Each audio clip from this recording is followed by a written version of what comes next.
আসসালামু আলাইকুম। নিশ্চয়ই সবাই অনেক ভালো আছেন। আজকে আমরা খুবই গুরুত্বপূর্ণ দুইটা টপিক দেখব। প্রথমটা হচ্ছে আপনি যে এতদিন ধরে টাইপিংটা শিখতেছেন, টাইপিংটা প্র্যাকটিস করতেছেন, এতদিন ধরে আপনার টাইপিং স্পিড আসলে কত আছে বর্তমানে সেটা আমরা প্রথমে দেখে নেব। সেজন্য আমরা গুগল ক্রোমে চলে যাব। আমরা সার্চ বারে গিয়ে লিখব typingtest.com, এন্টার দিয়ে দিবেন। তো দেখতে পাচ্ছেন এখানে প্রথম যে সাইটটা রয়েছে typingtest.com, এখানে ক্লিক করে দিবেন। এরপরে এখানে আপনাকে বলবে আপনি আসলে কতক্ষণের টেস্ট নিতে চাচ্ছেন। এখানে নরমালি 30 সেকেন্ড করা থাকে, আপনি এখান থেকে 1 মিনিট করে দিবেন।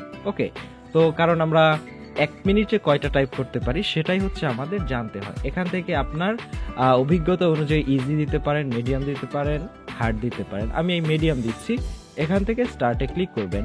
তো এখানে দেখতে পাচ্ছেন র্যান্ডমলি কিছু লেখা চলে এসেছে, we know sharks are dangerous. Okay, এবং বাঁ পাশে এখানে টাইম দেখাবে। আপনি যখন লেখাটা শুরু করবেন তখন থেকে এই টাইমটা আস্তে আস্তে 59, 58, 57 করে কমতে থাকবে এবং 1 মিনিটে আপনি কতটা টাইপ করতে পেরেছেন সেটা আস্তে আস্তে কাউন্ট হবে।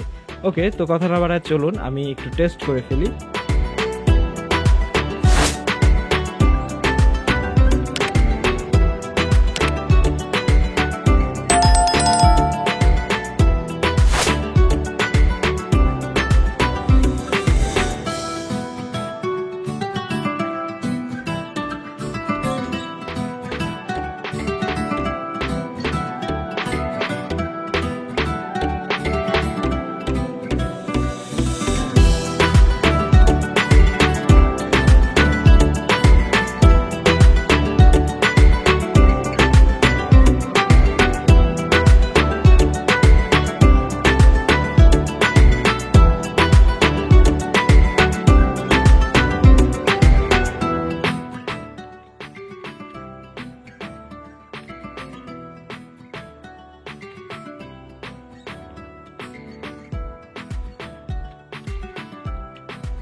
লাস্টের দিকে আমার আঙ্গুলগুলা একটু কাজ করা অফ করে দিছিল।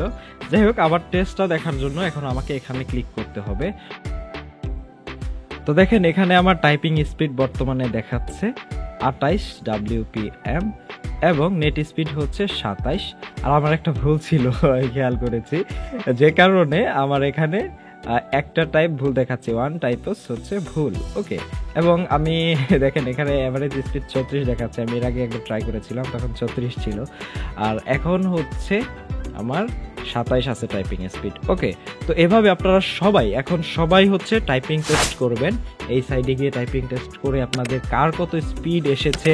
এই যে টাইপিং স্পিড 28, অ্যাকুরেসি হচ্ছে 93% এবং স্পিড কত সেটা আমাকে কমেন্টে রেখে সবাই কিন্তু অবশ্যই জানাবেন।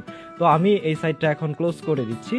এখন আরেকটা খুবই গুরুত্বপূর্ণ বিষয় আপনাদের দেখাবো, সেটা হচ্ছে ধরেন আপনি একটা অ্যাসাইনমেন্ট করেছেন বা একটা প্রজেক্ট আপনি হচ্ছে টাইপ করেছেন, সেটা আপনি চাচ্ছেন না আপনার কাছ থেকে চুরি করে নিয়ে আপনার বন্ধুর কাজ চালিয়ে দিই। এরকম অনেক গুরুত্বপূর্ণ সেন্সিটিভ ডকুমেন্ট থাকে আমাদের অফিসে, যেগুলো চুরি হয়ে গেলে অফিসের খুবই ক্ষতি হতে পারে। সেজন্য আমরা একটা ফাইল পাসওয়ার্ড দ্বারা সংরক্ষণ করতে পারি। তো চলুন আমরা একটা ডকুমেন্ট তৈরি করে নিলাম।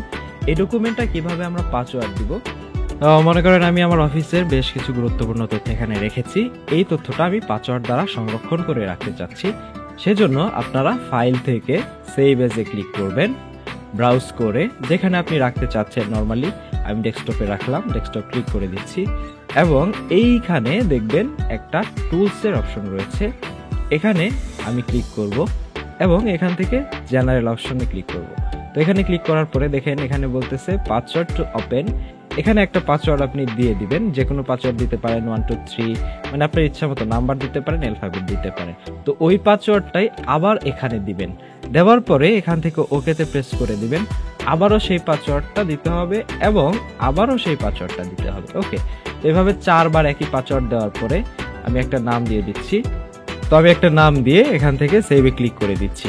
এখন যদি আমি এটা কেটে দিই, আমরা এটা যেহেতু ডেস্কটপে সেভ করেছিলাম, অবশ্যই ডেস্কটপে থাকা উচিত। এই যে, তো এটাকে যদি আমি এখন ওপেন করতে চাই, দেখবেন আমার কাছে পাসওয়ার্ড চাইবে। পাসওয়ার্ড ছাড়া কেউ যদি এখান থেকে ক্যান্সেল করে দেয় তাহলে কিন্তু আপনার এখানে ডকুমেন্টটা শো করবে না। বুঝতে পারলেন? আমি কেটে দিয়ে আবার ওপেন করলাম। এবার আমি পাসওয়ার্ডটা দিলাম। একবার দিলে হবে না, 2 বার দিতে হবে। 2 বার পাসওয়ার্ডটা দিলে দেখেন আমার ফাইলটা কিন্তু শো করলো। এখন আপনি যদি চান আবার পাসওয়ার্ডটা রিমুভ করতে, সেক্ষেত্রে আপনি আবারও সেভ এসে যাবেন। সেভ এসে গিয়ে যেখানে সেভ করতে চাচ্ছেন সেখানে ক্লিক করবেন। এই টুলসে যাবেন, টুলস থেকে জেনারেলে যাবেন, এই পাসওয়ার্ডটা জাস্ট কেটে দিবেন, কেটে দিয়ে ওকেতে ক্লিক করবেন, সেভ দিবেন। তো যে ফাইলটা ছিল পাসওয়ার্ডটা, সেই ফাইলটা এখন কিন্তু পাসওয়ার্ড রিমুভ হয়ে গিয়েছে, এখন আর কোনো পাসওয়ার্ড লাগবে না। তো আজকে আমরা দেখলাম কিভাবে পাসওয়ার্ড রিমুভ করতে হয়, পাসওয়ার্ড দিতে হয় এবং টাইপিং স্পিড কিভাবে টেস্ট করবেন। আপনারা সবাই টাইপিং এর স্পিড টেস্ট করবেন অবশ্যই এবং আমাকে সেটা কমেন্টে জানাবেন। এবং যারা এখনো চ্যানেলটা সাবস্ক্রাইব করেন নাই অবশ্যই সাবস্ক্রাইব করে ফেলেন, কারণ এটা করতে হয় কোনো টাকা লাগে না, আপনার উপকার ছাড়া অপকার হবে না। তো সবাই ভালো থাকবেন, সুস্থ থাকবেন, আল্লাহ হাফেজ।